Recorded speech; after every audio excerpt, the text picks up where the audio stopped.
Hi everyone, আমি Moumita. Welcome back to my channel. আজ আমি শেয়ার করব ভীষণই সিম্পল ভাবে দই কাতলার রেসিপি। তো এর জন্য একটা ফ্রাই প্যানে কিছুটা সর্ষের তেল গরম করে নেব। তেলটা ভালোভাবে গরম হয়ে এলে দেব ম্যারিনেট করা কাতলা মাছ। মাছটাকে আমি নুন, গোলমরিচ আর সামান্য লেবুর রস দিয়ে 30 মিনিট ম্যারিনেট করে রেখেছিলাম। এবার এগুলোকে দুদিকে ভালো করে ভেজে নেব। মাছগুলো ভাজা হয়ে গেছে, এবার এক এক করে তুলে নেব। এবার ওই একই তেলের মধ্যে দেব গোটা গরম মশলা। এগুলোকে কয়েক সেকেন্ড ভেজে নিয়ে দেব পেঁয়াজ বাটা। আমি এখানে দুটো পেঁয়াজের পেস্ট করে নিয়েছি। পেঁয়াজটা একটু ব্রাউন হয়ে এলে দেব 1 চামচ আদা রসুন বাটা।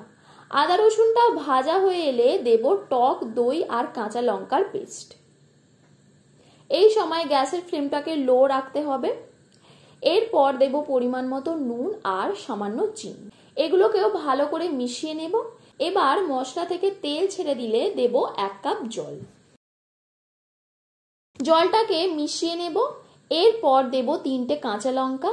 এবার জলটা একটু ফুটে এলে দেব ভেজে রাখা মাছ। মাছটা দেওয়ার পর একবার করে উল্টে দেব। এরপর ঢাকা দিয়ে লো হিটে 2 মিনিট ফুটিয়ে নেব। 2 মিনিট ফোটানোর পর জলটা অনেকটা কমে গেছে, গ্রেভিটাও একটু ঠিক হয়ে এসেছে। এরপর দেব গরম মশলা। এবার এটাকে ভালোভাবে মিশিয়ে নিয়ে নামিয়ে নেব। তো রেসিপিটা ভালো থাকলে ভিডিওটিকে লাইক ও শেয়ার করে দিও, আর তোমরা কমেন্ট করো আর কি কি রেসিপি চাও, আর চ্যানেলটিকেও সাবস্ক্রাইব করে দিও।